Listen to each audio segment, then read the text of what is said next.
Seigneur tendre Père, Dieu d'amour, Dieu de grâce, le Père des bontés renouvelées, nous te louons et te témoignons notre reconnaissance pour les grâces, les faveurs, pour tous tes hauts et bienfaits, tes merveilles et ta protection divine.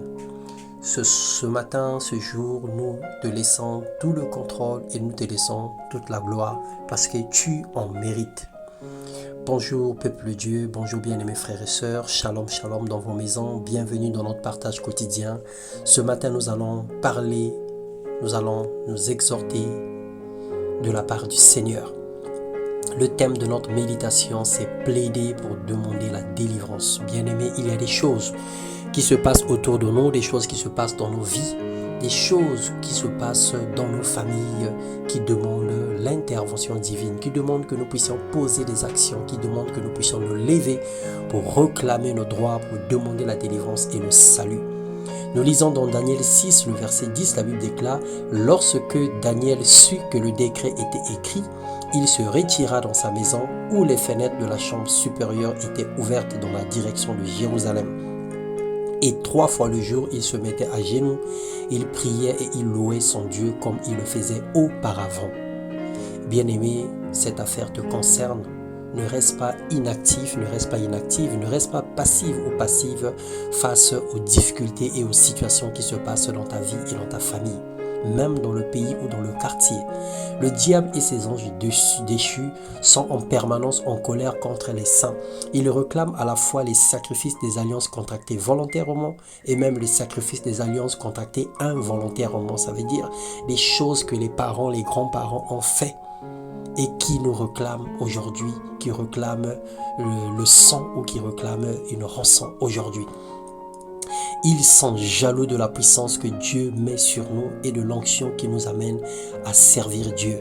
Parce que le diable a été précipité sur la terre, il était un ange de lumière, mais il n'avait jamais connu la plénitude ni l'onction sur lui. Il est jaloux de voir ce que le Seigneur est capable de faire avec nous aujourd'hui.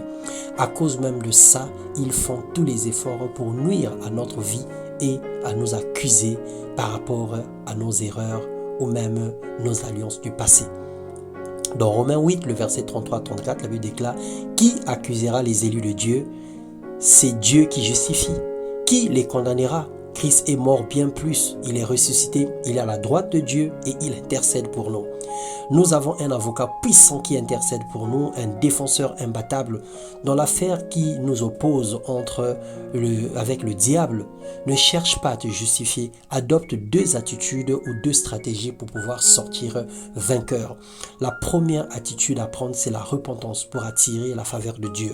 Repens-toi de tes erreurs, cherche continuellement la face de Dieu.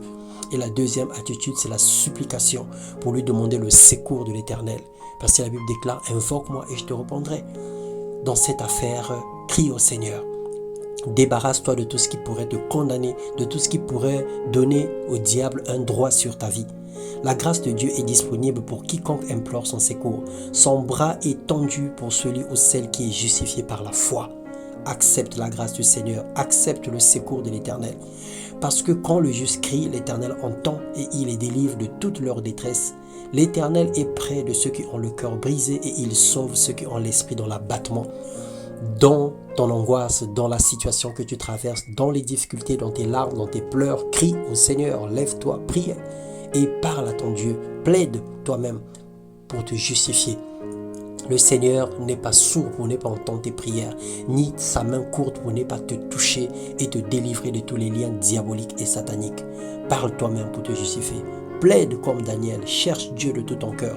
Ne te bats pas seul, ne cherche pas une victoire personnelle, car Christ l'a déjà remporté à la croix pour toi. Et toi, tu dois combattre dans la victoire et non pour la victoire. Que le Seigneur nous bénisse et nous donne la victoire sur toutes les batailles physiques et spirituelles. Que le Seigneur nous donne le plein succès sur tout ce que nous avons en ce moment comme charge, comme poids, comme fardeau.